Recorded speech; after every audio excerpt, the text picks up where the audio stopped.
حضرت امام حسین علیہ السلام کی ولادت پیدائش کیسے ہوئی تھی؟ حضرت امام حسین علیہ السلام کی پیدائش کے وقت کیا کیا واقعات رونما ہوئے تھے اور حضرت محمد صلی اللہ علیہ وآلہ وسلم نے حضرت امام حسین علیہ السلام کو گود میں اٹھا کر کیا فرمایا تھا؟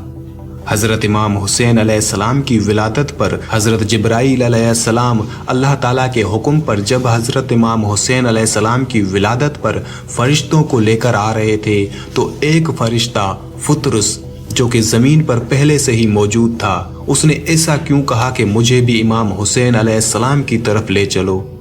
اور وہ فرشتہ پہلے سے ہی زمین پر کیا کر رہا تھا؟ حضرت امام حسین علیہ السلام کی پیدائش ولادت کا یہ پورا واقعہ تفصیل سے میں آپ کو اسی ویڈیو میں بتاؤں گا۔ امام رضا علیہ السلام سے منقول معتبر روایت میں آیا ہے، جب امام حسین علیہ السلام دنیا میں تشریف لائے تو رسول خدا حضرت محمد صلی اللہ علیہ وآلہ وسلم نے اسماء سے فرمایا اسے مجھے دو۔ اسماء حضرت امام حسین علیہ السلام کو ایک سفید کپڑے میں لپیٹ کر رسول خدا حضرت محمد صلی اللہ علیہ وآلہ وسلم کے حضور لائیں۔ حضرت محمد صلی اللہ علیہ وآلہ وسلم نے انہیں اپنی گود میں لیا، دائیں کان میں اذان اور بائیں کان میں اقامت کہی۔ اسی وقت جبرائیل علیہ السلام نازل ہوئے اور عرض کیا، حق تعالی آپ کو سلام کہہ رہا ہے اور فرماتا ہے علی علیہ السلام سے تمہاری نسبت ایسی ہے جیسے ہارون علیہ السلام کی نسبت موسیٰ علیہ السلام سے ہے، بس اس بیٹے کا نام ہارون علیہ السلام کے چھوٹے بیٹے کے نام پر شبیر رکھو، جس کا عربی میں معنی حسین ہے۔ رسول خدا حضرت محمد صلی اللہ علیہ وآلہ وسلم نے امام حسین علیہ السلام کا بوسہ لیا اور رو کر فرمایا، اے میرے بیٹے، ایک بڑی مصیبت تیرے انتظار میں ہے۔ پھر فرمایا، خدایا اس کو قتل کرنے والے پر لعنت کر۔ پھر اسماء کی طرف متوجہ ہو کر فرمایا، یہ بات فاطمہ سلام اللہ علیہا کو نہ بتانا۔ جب 7واں دن ہوا تو حضرت محمد صلی اللہ علیہ وآلہ وسلم نے اسماء سے فرمایا، میرے بیٹے کو لاؤ۔ امام حسین علیہ السلام کو حضرت محمد صلی اللہ علیہ وآلہ وسلم کے پاس لائیں۔ اسماء امام حسین علیہ السلام کو حضرت محمد صلی اللہ علیہ وآلہ وسلم کے پاس لائیں تو رسول اکرم حضرت محمد صلی اللہ علیہ وآلہ وسلم نے سیاہ اور سفید دمبے سے ان کا عقیقہ کیا اور اس دمبے کی ایک ران دائی کو دی۔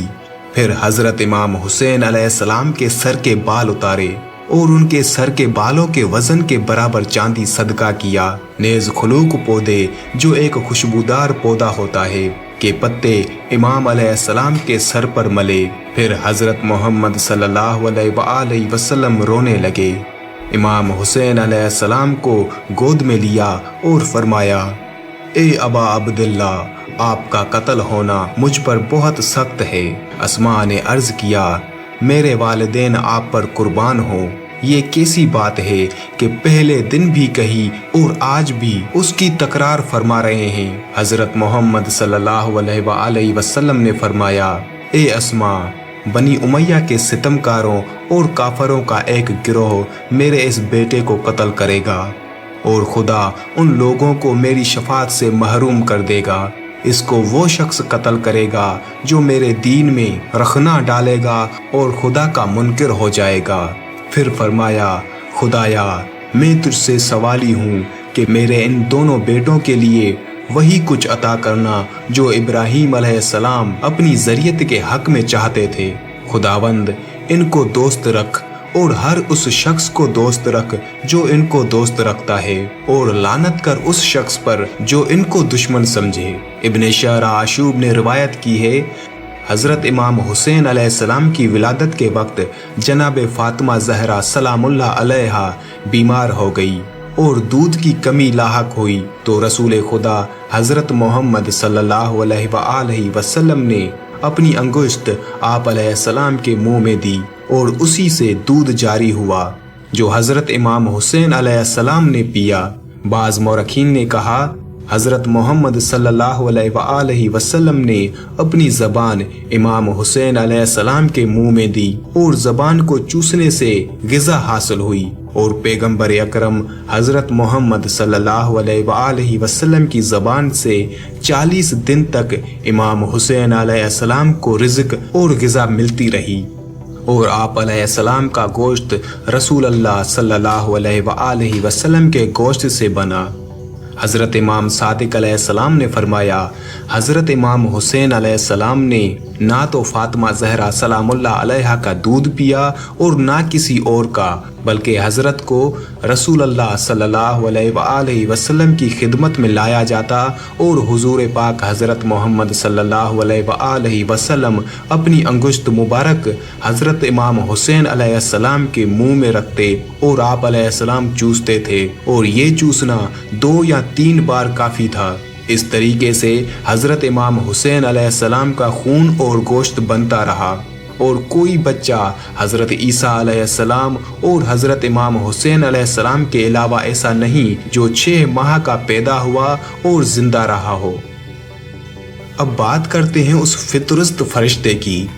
تشیع کی معتبر تحریر کتاب کامل الزیارات میں ابن کولیہ نے ایک حدیث امام صادق علیہ السلام سے یوں نقل فرمائی ہے، جب امام حسین علیہ السلام پیدا ہوئے تو حق تعالی نے جبرائیل علیہ السلام کو حکم دیا کہ 1000 فرشتے لے کر زمین پر جاؤ اور میری اور اپنی طرف سے رسول خدا حضرت محمد صلی اللہ علیہ وآلہ وسلم کو مبارک دو۔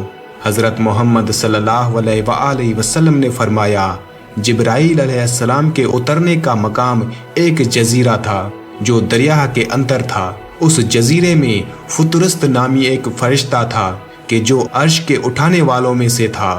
خدا نے اس کو ایک کام کے لیے بھیجا اور اس نے سستی کی تو اس کے پر ٹوٹ گئے اور اس جزیرے میں گر گیا۔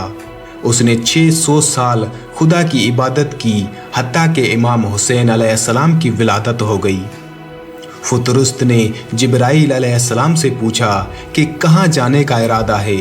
جبرائیل علیہ السلام نے کہا، خدا متعال نے حضرت محمد صلی اللہ علیہ وآلہ وسلم کو ایک نعمت عطا فرمائی ہے اور مجھے مبارک دینے کے لیے ان کے پاس بھیجا ہے۔ حضرت محمد صلی اللہ علیہ وآلہ وسلم کے پاس جا رہا ہوں۔ فطرست نے عرض کیا، اے جبرائیل علیہ السلام، مجھے اپنے ساتھ لے جاؤ، شاید رسول خدا حضرت محمد صلی اللہ علیہ وآلہ وسلم میرے لیے دعا کریں۔ امام جعفر صادق علیہ السلام فرماتے ہیں، جبرائیل علیہ السلام فطرس کو اپنے ساتھ لایا۔ جب رسول خدا حضرت محمد صلی اللہ علیہ وآلہ وسلم کی خدمت میں پہنچا تو فطرس کو باہر ٹھہرایا اور خود رسول اللہ صلی اللہ علیہ وآلہ وسلم کی خدمت میں پہنچے اور خدا اور اپنی طرف سے مبارک پیش کی۔ پھر فطرس کا حال بتایا تو رسول خدا حضرت محمد صلی اللہ علیہ وآلہ وسلم نے اجازت عطا فرمائی، فطرس کو لے آؤ۔ حضرت جبرائیل علیہ السلام اسے لائے تو اس نے اپنی داستان سنائی۔ پیغمبر اکرم حضرت محمد صلی اللہ علیہ وآلہ وسلم نے اس کے لیے دعا کی اور فرمایا، اپنے ٹوٹے ہوئے پروں کو اس مولود کے ساتھ مس کرو اور اپنے مقام پر چلے جاؤ۔ حضرت جعفر صادق علیہ السلام فرماتے ہیں، فطرس نے اپنے شکستہ بال امام حسین علیہ السلام سے مس کیے اور وہ صحیح و سالم ہو گیا۔ وہ ہوا میں آسمان کی طرف پرواز کرنے لگا تو اس نے یہ جملے کہے، یا رسول اللہ، یہ حتمی ہے کہ آپ کی امت اس مولود کو قتل کرے گی۔